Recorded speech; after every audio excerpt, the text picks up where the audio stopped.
Hey, so ഇപ്പം time is 5:45 AM. നമ്മളിപ്പോൾ ഉള്ളത് ഇസ്താംബുൾ എയർപോർട്ടിലാണ്. We are flying to Cappadocia. Will be spending our next 2 days in Cappadocia. അപ്പോൾ കാപ്പഡോക്കിയയിലേക്ക് നമുക്ക് ഡയറക്റ്റ് ഫ്ലൈറ്റ് ഇല്ല. We have to get down at Kayseri first, എന്നിട്ട് അവിടുന്ന് we have to take a car or whatever. നമ്മളിപ്പോൾ കാറാണ് എടുക്കുന്നത് to കാപ്പഡോക്കിയ. അപ്പം ഇനി നെക്സ്റ്റ് 2 days അവിടെ. ഇത് ഇസ്താംബുൾ എയർപോർട്ടിലെ കുറച്ച് കാഴ്ചകളാണ്. ആക്ച്വലി അത്യാവശ്യം വലിയ എയർപോർട്ടാണ്.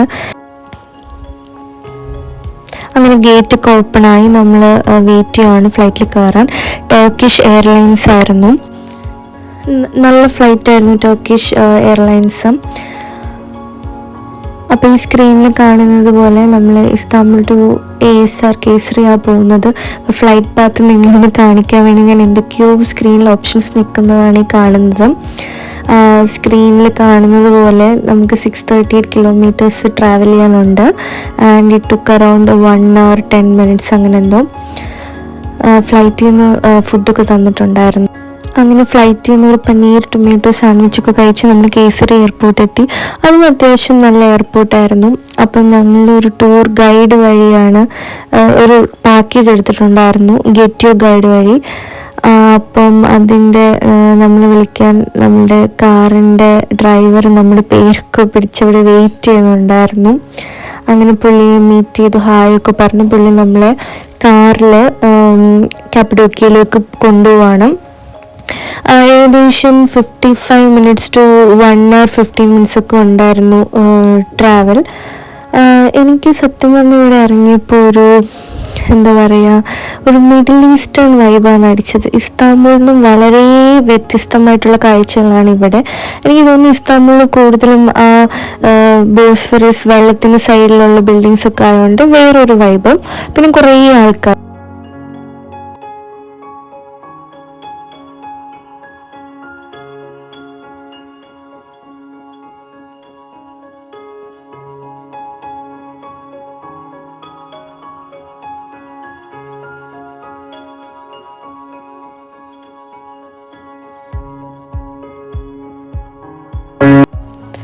അങ്ങനെ നമ്മൾ ഉർഗുപ്പെത്തി. അവിടെയാണ് നമ്മൾ സ്റ്റേ ചെയ്യുന്നത്. അപ്പം ബാക്കിയുള്ളവർ വരുന്ന സമയം കൊണ്ട് നമുക്ക് കുറച്ച് സമയം ഉണ്ടായിരുന്നു ആ സിറ്റിയൊക്കെ ഒന്ന് കറങ്ങാനും. അങ്ങനെ നമ്മളൊരു ക്യാപ്പച്ചീനോ ഒക്കെ കുടിച്ചിട്ട് ജസ്റ്റ് സിറ്റി ഒന്ന് കാണാൻ വേണ്ടി ഇറങ്ങി. ആൻഡ് ഇവിടുത്തെ ഒരു പ്രത്യേകത എന്ന് പറഞ്ഞാൽ എല്ലാ സ്ഥലത്തും എല്ലാ കടകളിലും ഒരേ കൈൻഡ് സാധനങ്ങൾ തന്നെയാണ് വിൽക്കുന്നത്. എന്താണെന്ന് വെച്ചാൽ പ്രഷ്യസ് സ്റ്റോൺസ് കൊണ്ടുണ്ടാക്കിയ ജ്വല്ലറീസും അങ്ങനത്തെ ഐറ്റംസ്. പിന്നെ ഇവിടെ ഹോട്ട് എയർ ബലൂൺ പോപ്പുലർ ആയതുകൊണ്ട് അതിൻ്റെ കുറേ ഐറ്റംസ്, സുവനിയേഴ്സ്, ഫ്രിഡ്ജ് മാഗ്നറ്റ്സ്. എവിടെ നോക്കിയാലും ഇങ്ങനെയൊക്കെ ഇതൊക്കെ തന്നെയാണ് കാഴ്ചകൾ. പക്ഷെ ഭയങ്കര കളർഫുൾ ആയതുകൊണ്ട് നല്ല രസമാണ്. അപ്പോൾ ഇതൊക്കെ കണ്ട് കുറച്ചിങ്ങനെ ടർക്കിഷ് മ്യൂസിക്കിൻ്റെ ഒക്കെ ബാക്ക്ഗ്രൗണ്ടിൽ നമുക്കിങ്ങനെ ചുമ്മാ അങ്ങോട്ടും ഇങ്ങോട്ടും കാഴ്ചകളൊക്കെ കണ്ട് നടക്കാൻ പറ്റും. അങ്ങനെ നമ്മൾ കുറച്ച് നേരം അവിടെ സ്പെൻഡ് ചെയ്തു. സത്യം പറഞ്ഞാൽ ഇവിടെ ഈ സിറ്റിയിൽ വന്ന് ഇറങ്ങിയപ്പം പണ്ട് ഞങ്ങൾ ലഡാക്ക് പോയിട്ടുണ്ടായിരുന്നു. അപ്പം എവിടെയൊക്കെയോ അതിൻ്റെ ഒരു വൈബും എനിക്ക് തോന്നി. എവിടെയൊക്കെയോ എന്തൊക്കെയോ സിമിലാരിറ്റീസ് തോന്നി. അങ്ങനെ നമ്മൾ കുറച്ച് നേരം അതുവഴിയൊക്കെ നടന്ന് നമുക്ക് ഏകദേശം ഒരു 1/4 മണിക്കൂറുണ്ടായിരുന്നു. അപ്പോൾ അങ്ങനെ അവിടെ ഇവിടെയൊക്കെ നടന്ന് കാഴ്ചകളൊക്കെ ആസ്വദിക്കുമായിരുന്നു. അങ്ങനെ ഫൈനലി ഞങ്ങളുടെ ടൂർ ഗൈഡിൻ്റെ പേര് സത്യം പറഞ്ഞാൽ ഞാനിപ്പോൾ ഓർക്കുന്നില്ല, നമ്മുടെ ഡ്രൈവർ ഓക്കാൻ. അപ്പോൾ ഇവർ രണ്ടുപേരും എത്തി. ഇനി ബാക്കിയുള്ള സ്ഥലങ്ങളിലൊക്കെ നമ്മൾ ആൾക്കാരെ വിളിക്കാൻ പോവുക. ഇതൊക്കെ നമ്മൾ സ്റ്റേ ചെയ്യുന്ന സ്ഥലങ്ങളാണ്. എന്നിട്ട് നമ്മളെല്ലാവരും പിക്ക് ചെയ്ത് ഓരോരോ സ്ഥലങ്ങളിലേക്ക് പോവാം.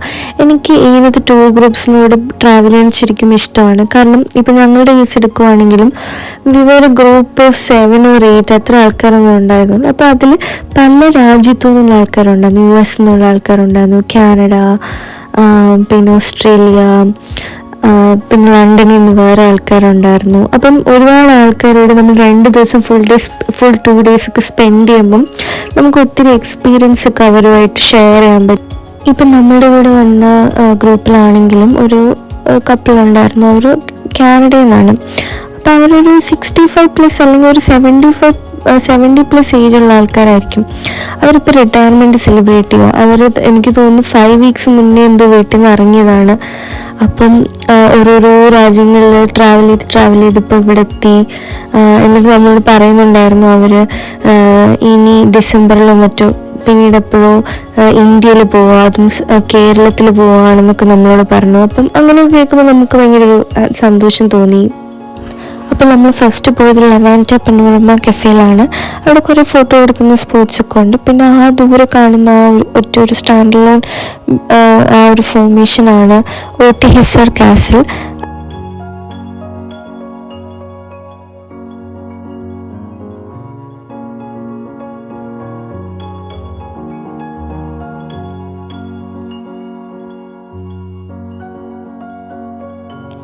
നെക്സ്റ്റ് നമ്മൾ റോസ് ആൻഡ് റെഡ് വാലിയിൽ പോയി. അപ്പം ഈ സ്ഥലത്തിൻ്റെ പ്രത്യേകത പറഞ്ഞാൽ ഇതൊക്കെ സാൻഡ് സ്റ്റോൺസ് വെച്ചാണ് ഉണ്ടാക്കിയിരിക്കുന്നത്. അപ്പം ഈ സാൻഡ് സ്റ്റോണിലെ മിനറൽസ് സൺസെറ്റിൻ്റെ സമയത്ത് ഇതിനൊരു പിങ്ക് ഒരു റെഡിഷ് ടിൻറ്റ് കൊടുക്കും.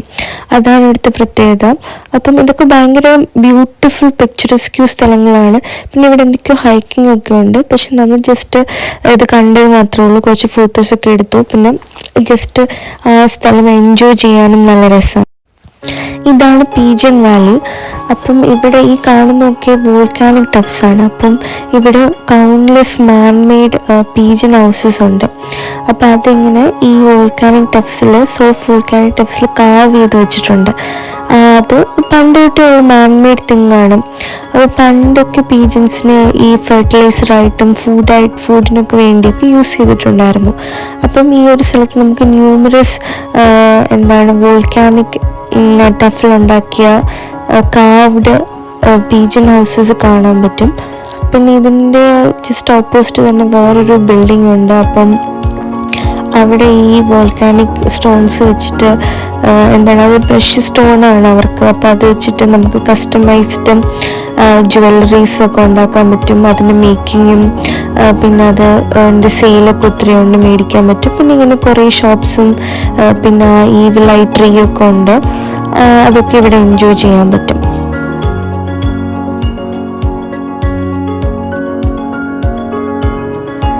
Then we went to Capuchin Church. ഇത് കാപ്പഡോക്കിയയിലെ one of the largest, oldest and most prestigious cave ചർച്ചസിലൊന്നാണ്. അപ്പം ഇത് ഇപ്പം വിസിറ്റേഴ്സിന് എൻട്രി ഇല്ല, നമുക്ക് പുറത്തുനിന്ന് മാത്രമേ കാണാൻ പറ്റൂ. ബൈസന്റീൻ എംപയറിൻ്റെ സമയത്ത് തൊട്ടുള്ളൊരു ചർച്ചാണ്. അന്ന് തൊട്ട് ഇതിൻ്റെ റെനോവേഷനും എന്തൊക്കെയോ പണികൾ നടക്കുന്നുണ്ട്. വർഷങ്ങളായിട്ട് ഇപ്പം നടന്നുകൊണ്ടിരിക്കുവാണ്. അപ്പോൾ ഇപ്പം നമുക്ക് ഉള്ളിൽ കയറാൻ പറ്റില്ല. അപ്പോൾ പുറത്ത് നോക്കി കാണാൻ പറ്റത്തുള്ളൂ. ഇതും ഭയങ്കര ലോക്കൽ കമ്മ്യൂണിറ്റി അവരുടെ വർഷിപ്പിനെ യൂസ് ചെയ്തുകൊണ്ടിരുന്ന ചർച്ചാണ് ഇത്. അങ്ങനെ മോർണിംഗിൽ കുറേ ബ്യൂട്ടിഫുൾ കാഴ്ചകളൊക്കെ കണ്ടതിന് ശേഷം നമ്മൾ ഉച്ചയ്ക്ക് അവാനോസ് പറഞ്ഞ സ്ഥലത്ത് ഒരു റെസ്റ്റോറൻറ്റിൽ പോയിട്ട് ലഞ്ച് കഴിച്ചു. ടിപ്പിക്കൽ ടർക്കിഷ് ലഞ്ചായിരുന്നു. കുറേ ഐറ്റംസ് ഉണ്ടായിരുന്നു. അപ്പം അതിൽ നിന്ന് നമുക്ക് കുറച്ച് ഐറ്റംസ് കഴിച്ചു. അങ്ങനെ നല്ലൊരു ടർക്കിഷ് ലഞ്ചൊക്കെ കഴിച്ചിട്ട് നമ്മൾ ഓസ്കോനാക് അണ്ടർഗ്രൗണ്ട് സിറ്റിയിലേക്ക് പോയി. ഇത് one of the underground cities in the Turkey ആണ്. ഇതാണ് അതിൻ്റെ എൻട്രൻസ്. അപ്പം ഇത് 1972 ഒരു ലോക്കൽ ഫാർമറാണ് ഡിസ്കവർ ചെയ്തത്. പിന്നീട് ലേറ്റർ എക്സ്കവേഷനൊക്കെ ചെയ്തപ്പോൾ മനസ്സിലായി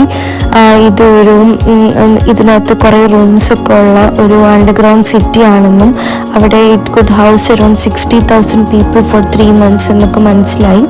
ഇപ്പം തൽക്കാലം 4 ഫ്ലോർസ് മാത്രമേ ഓപ്പൺ ആയിട്ടുള്ളൂ. പക്ഷേ ഇത് ഏകദേശം 40 meter ഡെപ്തുള്ള ഒരു 10 floor സ്ട്രക്ചറാണ്. ഇവിടെ ഒരു റൂമിൽ നിന്ന് അടുത്ത റൂമിലേക്ക് കണക്ട് ചെയ്തിരിക്കുന്നത് ടണൽസ് വഴിയാണ്. അപ്പോൾ ചില ടണലിലൊക്കെ നമ്മളിങ്ങനെ കുനിഞ്ഞു വേണം നടന്നു പോകാൻ. നേരെ നടക്കാനൊന്നും പറ്റില്ല. ഭയങ്കര ഒരാളുടെ നമ്മുടെയൊക്കെ ഹൈറ്റ് അത്രയൊക്കെ ഉള്ളൂ റൂംസൊക്കെ ആണെങ്കിൽ പോലും. പിന്നെ ധാരാളം വെന്റിലേഷനുള്ള സൗകര്യങ്ങളും ലൈക്ക് പൈപ്പ്സും പിന്നെ കമ്മ്യൂണിക്കേഷൻ ത്രൂ പൈപ്പ്സ് ആയിരുന്നു. പിന്നെ പ്രോപ്പർ വെന്റിലേഷൻ ഉണ്ട്. പിന്നെ ഈ കാണുന്നത് എന്തോ വൈനറി എന്തോ ആണ്. ഇതൊക്കെയാണ് ടണൽസ്. ഇത് കൂടെയാണ് നമ്മൾ ഒരു റൂമിൽ അടുത്ത റൂമിലേക്ക് പോകുന്നത്. പിന്നെ ഇതൊരു മൂവിങ് സ്റ്റോൺ ഡോറാണ്. അങ്ങനെ ഭയങ്കര കൗതുകമാണ് ആക്ച്വലി നമുക്കിത് കാണുമ്പോൾ. കാപ്പഡോക്കിയയുടെ മറ്റൊരു പ്രത്യേകത എന്ന് വെച്ചാൽ ഇവിടെ പ്രത്യേകിച്ച് അങ്ങനെ ഒന്നുമില്ല. ആൾക്കാരുടെ മെയിൻ സോഴ്സ് ഓഫ് അല്ലെങ്കിൽ ഒരേ ഒരു സോഴ്സ് ഓഫ് ഇൻകം എന്ന് പറയുന്നത് ടൂറിസം തന്നെയാണ്. അപ്പം എല്ലാ ആൾക്കാരും അവരവരുടെ വീടുകളൊക്കെ കൺവേർട്ട് ചെയ്ത് കേവ് ഹോട്ടൽസ് ഒക്കെ ആക്കിയിട്ട് ടൂറിസത്തിന് കൊടുക്കും. പിന്നെ കുറേ ആൾക്കാർക്ക് ഈ ഹോട്ട് എയർ ബലൂൺസും അങ്ങനത്തെ സംഭവങ്ങളൊക്കെ ഉണ്ട്. പിന്നെ ഇവിടെ ഒരുപാട് വോൾക്കാനിക് സ്റ്റോൺസ് ഒക്കെ അവൈലബിൾ ആണ്. അത് മിക്കതും പ്രഷ്യസ് സ്റ്റോൺസ് ഉണ്ട്. അതിൻ്റെ ജ്വല്ലറി മേക്കിംഗ്.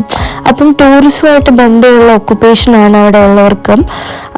പിന്നെ സീസൺ സമയത്ത് മാത്രമേ ഈ ടൂറിസവും കാര്യങ്ങളൊക്കെ ഉള്ളൂ. അതുകൊണ്ട് തന്നെയാണ് ഇവിടെ പ്രത്യേകിച്ചും ഹോട്ട് എയർ ബലൂൺസ് ഒക്കെ കുറച്ച് എക്സ്പെൻസീവ് ആണ്. നമ്മൾക്ക് മനസ്സിലാക്കാൻ പറ്റിയത് വർഷത്തിൽ കുറച്ച് ദിവസം മാത്രമേ, അതും വെരി ഫ്യൂ ടൈംസ് മാത്രമേ ഒരു ഹോട്ട് എയർ ബലൂൺ യൂസ് ചെയ്യാൻ പറ്റത്തുള്ളൂ. അപ്പം അതുകൊണ്ട് തന്നെയാണ് ഇത് ഭയങ്കര എക്സ്പെൻസീവ് ആണെന്ന് പറയുന്നത്.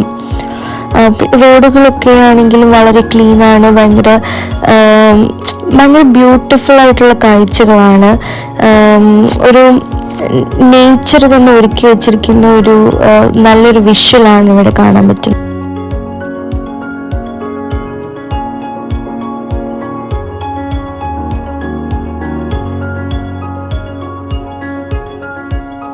ഇതാണ് ഗുറേമ സിറ്റി.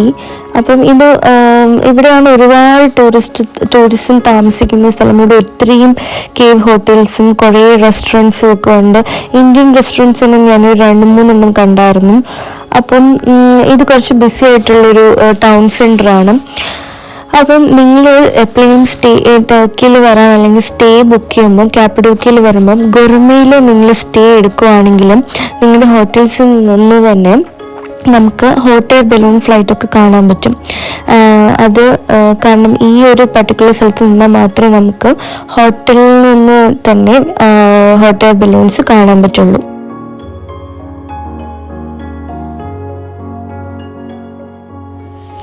ഞങ്ങൾ സ്റ്റേ ചെയ്തത് ഉർഗപ്പ് എന്ന് പറഞ്ഞിട്ട് സ്ഥലത്താണ്. ഇതായിരുന്നു ഞങ്ങൾ സ്റ്റേ ചെയ്ത കേവ് ഹോട്ടൽസിൽ സ്റ്റേ ശരിക്കും ഒന്ന് എക്സ്പീരിയൻസ് ചെയ്യേണ്ടത് തന്നെയാണ്. പക്ഷെ എനിക്ക് കുറച്ച് ചൂടായിട്ട് തോന്നി. രാത്രി കുറച്ച് ചൂടായിരുന്നു. പക്ഷെ മൊത്തത്തിൽ സ്റ്റേ ഒരു ഡിഫറെൻ്റ് എക്സ്പീരിയൻസ് ആയിരുന്നു. നല്ല സ്റ്റേയും ഫുൾ ലൈറ്റിങ്ങും ഒക്കെ അടിപൊളിയായിരുന്നു. ഈ കാപ്പഡോക്കിയയിലെ ഒരു വൺ ഓഫ് ദി മെയിൻ അട്രാക്ഷൻസിലൊന്നും ഈ കേവ് ഹോട്ടലിൽ സ്റ്റേ തന്നെയാണ്. അതൊന്ന് എക്സ്പീരിയൻസ് ചെയ്യേണ്ടത് തന്നെയാണ്. അപ്പം നമ്മുടെ സ്റ്റേയുടെ മുകളിൽ നിന്ന് നോക്കിക്കഴിഞ്ഞാൽ കുറേ നല്ല വ്യൂസ് കാണാൻ പറ്റും. പ്രത്യേകിച്ച് രാത്രിയാകുമ്പം കുറേ ലൈറ്റ്സ് ഒക്കെ ഇട്ടിട്ട് നല്ല ഭംഗിയാണ്. ചുറ്റും ഇതുപോലുള്ള കുറേ കേവ് ഹോട്ടൽസ് ആണ്. പിന്നെ ലൈറ്റ് കാണുന്ന ആ സൈഡാണ് മെയിൻ സിറ്റിയും. മൊത്തത്തിലുള്ള ഈ ഒരു മഞ്ഞ ലൈറ്റ് അല്ലെങ്കിൽ ഒരു ഓറഞ്ചിഷ് ലൈറ്റ് എന്തോ ഒരു പ്രത്യേകതയാണ് അതിന്. ഭയങ്കര പീസ്ഫുൾ ആൻഡ് കാം ആയിട്ടുള്ള ഒരു ഫീലിംഗ് ആയിരിക്കും. അപ്പം ഞങ്ങൾ ചുമ്മാ രാത്രിയിൽ സിറ്റി സെൻറ്ററിലോട്ട് പോകാൻ വിചാരിച്ചു. ഈ കാണുന്നതൊക്കെ പല കേവ് ഹോട്ടൽസാണ്. ആക്ച്വലി ഇവിടെയാണ് നമ്മൾ സ്റ്റേ ചെയ്തത്. അപ്പം പോകുന്ന വഴിക്കും ഇങ്ങനെ കുറച്ച് എന്തൊക്കെയോ ഈ ഹോട്ടലിൻ്റെ ഭാഗമായിട്ടുള്ള ഇതും അല്ലാത്തതായിട്ടുള്ള പൊളിഞ്ഞു കിടക്കുന്ന ബിൽഡിങ്സ് ഒക്കെ കാണാൻ പറ്റും. ആ ദൂരെ കാണുന്നതാണ് വളരെ ഒരു ടൂറിസ്റ്റ് അട്രാക്ഷനുമാണ്. പിന്നെ ഇവിടെ ഒത്തിരി പ്രത്യേകതകളുള്ളൊരു സ്ഥലം ഇത് ആണ് ചെമ്മിനി ഹിൽ അല്ലെങ്കിൽ വിഷ് ഹിൽ എന്ന് പറയും. ഇത് ഏകദേശം 80 മീറ്റർ ഹൈറ്റിലുള്ള റോക്കി ഹില്ലാണ്. അപ്പം ഈ സിറ്റി നമുക്ക് വേണമെങ്കിൽ ഇതിന് ചുറ്റുമാണ് സ്ഥിതി ചെയ്യുന്നതെന്ന് പറയാം. അപ്പോൾ ഇത് കണ്ടോ, നമ്മൾ രാവിലെ കണ്ട സിറ്റിയാണ്. രാത്രി ഫുൾ ലൈറ്റ്സ് ഒക്കെ ഇട്ട് നല്ല രസമുണ്ട്. അപ്പം ഞങ്ങളും ഈ ഹില്ലിൻ്റെ മുകളിൽ പോയി. കുറച്ച് നടക്കാനുണ്ടായിരുന്നു, ക്ലൈംബ് ചെയ്യാനുണ്ടായിരുന്നു. പക്ഷെ കുഴപ്പമില്ല. നമ്മൾ ഇത്രയും പൊക്കത്തിൽ നിൽക്കുന്നതുകൊണ്ട് തന്നെ ആ ഒരു ഉർഗപ്പിൻ്റെ മൊത്തത്തിലൊരു 360 വ്യൂ നമുക്ക് ഇവിടുന്ന് കിട്ടും. ആൻഡ് ഭയങ്കര രസമാണ്, ബ്രെത്ത് ടേക്കിംഗ് വ്യൂ ആണ്. പ്രത്യേകിച്ച് രാത്രി കുറേ ലൈറ്റ്സും ലൈക്ക് ബിൽഡിങ്സിൻ്റെയും വെഹിക്കിൾസ് പോകുന്നതിൻ്റെയും ഒക്കെ ലൈറ്റ്സും ഒക്കെ ആയിട്ട് ഭയങ്കര രസമായിരുന്നു. പിന്നെ നല്ല കാറ്റൊക്കെ ഉണ്ടായിരുന്നു. അതുകൊണ്ട് നമ്മൾ കുറേ എൻജോയ് ചെയ്തായിരുന്നു ഈ ഒരു ടൈമൊക്കെ. ഇതൊരു അടിപൊളി എക്സ്പീരിയൻസ് ആയിരുന്നു. അപ്പം ഇവിടുത്തെ ഒരു പ്രത്യേകത, മുകളിലൊരു ടൂമുണ്ട്. അപ്പം അവിടെ നമ്മൾ കയറി എന്തെങ്കിലും വിഷ് ചെയ്ത് നടക്കും. അങ്ങനെയാണ് ഇതിന് വിഷ് ഹിൽ എന്ന് പേര് വന്നത് എന്നാണ് കേൾക്കുന്നത്. അല്ലെങ്കിൽ ചെമ്മനി ഹിൽ എന്നും അറിയപ്പെടും.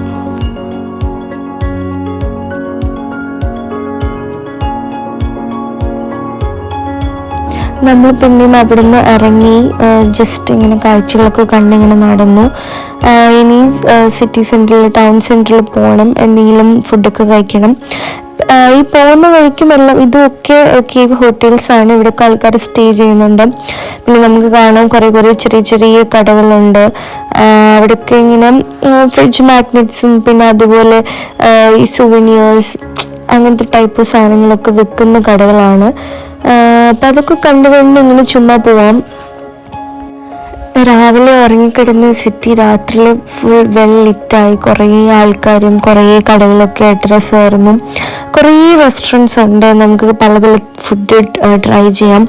ഇവിടെ ഒരുപാട് വെറൈറ്റി ഫുഡുണ്ട്. നമ്മളൊരു ഷവർമ ഓർഡർ ചെയ്തിട്ട് വെയിറ്റ് ചെയ്യുവാണ്. ഫുഡ് ഭയങ്കര ടേസ്റ്റി ആയിരുന്നു. ഇസ്താംബുളിനെ വെച്ച് കമ്പയർ ചെയ്യുമ്പോൾ അത്ര എക്സ്പെൻസീവ് അല്ലായിരുന്നു.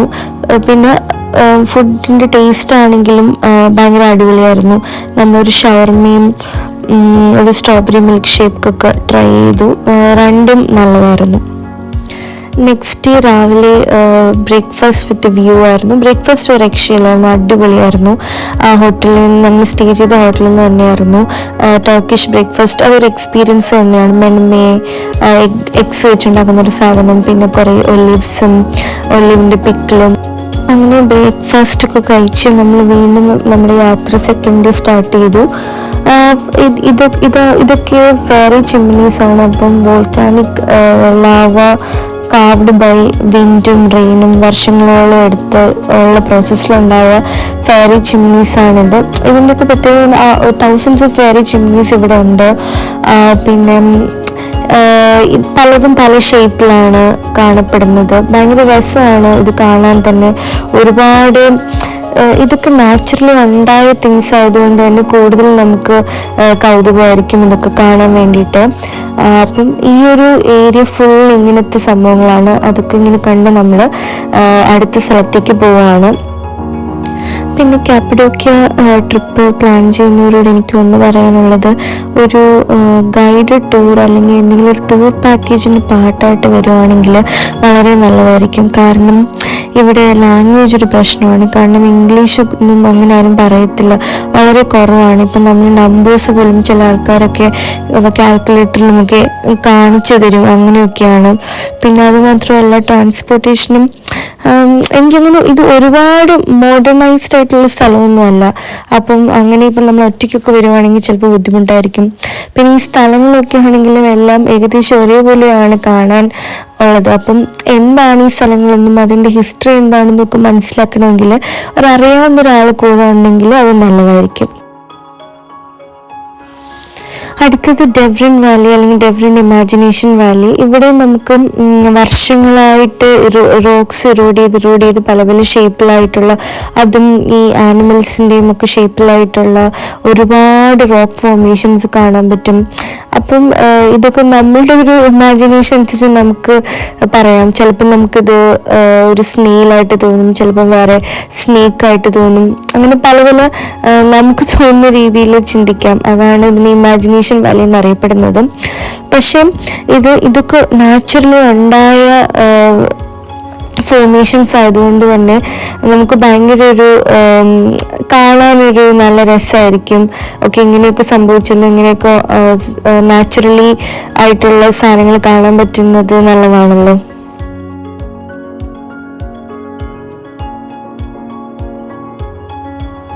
പിന്നീട് ഞങ്ങൾ പോയത് അവാനോസ് പോട്രി വർക്ക്ഷോപ്പിലേക്കാണ്. ഇതൊരു അവിടുത്തെ ലോക്കലായിട്ടുള്ള ആൾക്കാർ ഉണ്ടാക്കുന്ന പോട്രി ഉണ്ടാക്കുന്ന അല്ലെങ്കിൽ ഹാൻഡ് മെയ്ഡായിട്ട് ഉണ്ടാക്കുന്ന കുറേ സെറാമിക് സംഭവങ്ങൾ വിൽക്കുന്ന സ്ഥലമാണ്. അതിൻ്റെ വർക്ക്ഷോപ്സ് ഉണ്ട്, നമുക്ക് കാണാൻ പറ്റും അവരെങ്ങനെയാണ് ഇത് ഉണ്ടാക്കുന്നതെന്നും. ഇതൊക്കെ ഇതിനകത്തുള്ള പെയിൻറ്റിങ്സ് ഒക്കെ ആണെങ്കിലും അവർ ഹാൻഡിൽ ചെയ്യുന്ന തന്നെയാണ്. അപ്പോൾ ഇവർ ഒരുപാട് ഇത് പ്രൊമോട്ട് ചെയ്യുന്നുണ്ട്, കാരണം കുറച്ച് ആൾക്കാർക്ക് മാത്രമേ ഇതിൻ്റെ ഒത്തൻറ്റിക്കായിട്ട് ചെയ്യാനൊക്കെ അറിയത്തുള്ളൂ. അപ്പം അവിടുത്തെ ആൾക്കാർക്കൊരു ഹെൽപ്പ് ആയിക്കോട്ടെ എന്ന് ചോദിച്ച് പ്രത്യേകിച്ചും വിമന് വേണ്ടിയിട്ട് അവർ പ്രത്യേക ക്ലാസ് കൊടുക്കുന്നുണ്ട്. ഇത് ഈ കാണുന്ന വീഡിയോയിൽ ഒരു വൈനൊക്കെ സൂക്ഷിക്കുന്ന ഒരു പോട്ട് ഉണ്ടാക്കുവാണ്. അതും ഭയങ്കര രസമായിട്ട് ഉണ്ടാക്കി തന്നു, പെട്ടെന്ന് തന്നെ ഉണ്ടാക്കി തന്നു. അത് നല്ലൊരു എക്സ്പീരിയൻസ് ആയിരുന്നു. ഇവിടെ കുറേ ഇങ്ങനത്തെ സെറാമിക് പ്ലേറ്റ്സും പല പല ഡിഷസും സുവനിയർ കൈൻഡ് ഓഫ് തിങ്സും ഒക്കെ വിൽക്കാനുണ്ട്. അതൊക്കെ നമുക്ക് ഇൻട്രസ്റ്റ് ഉണ്ടെങ്കിൽ മേടിക്കാം. നല്ലൊരു എക്സ്പീരിയൻസ് ആയിരുന്നു. അത് കഴിഞ്ഞിട്ട് നമ്മൾ ഗുർമേ പനോരമയിൽ പോയി.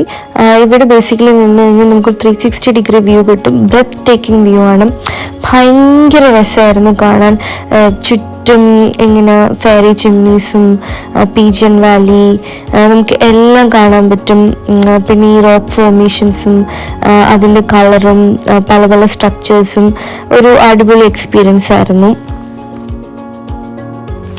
ഓവറോൾ നമ്മുടെ ബിസി ആയിട്ടുള്ളൊരു ലൈഫിൽ നിന്നും സ്കെഡ്യൂൾസിനും ഒരു മാജിക്കൽ എസ്കേപ്പ് തന്നെയാണ് കാപ്പഡോക്യ. അവിടുത്തെ സെറിയൽ ലാൻഡ്സ്കേപ്സ് ആണെങ്കിലും സെറീൻ വാലീസ് ആണെങ്കിലും ഏൻഷ്യൻറ്റ് കേവ് ഡ്വെല്ലിങ്സും പിന്നെ യുണീക്ക് ജിയോളജിക്കൽ ഫോർമേഷൻസും എല്ലാം ഭയങ്കര ഒരു കിടിലം എക്സ്പീരിയൻസ് ആണ്. പിന്നെ ഫുഡിൻ്റെ കാര്യവും അങ്ങനെ തന്നെയാണ്, കുറേ വെറൈറ്റി നല്ല ഓപ്ഷൻസും ഉണ്ട്. സോ കാപ്പഡോക്യ എന്ന നേച്ചേഴ്സ് മാവൽ എന്തുകൊണ്ടും വർത്ത് ദ വിസിറ്റ് തന്നെയാണ്. അപ്പം അത്രയേ ഉള്ളൂ. Thank you for watching. Thank you.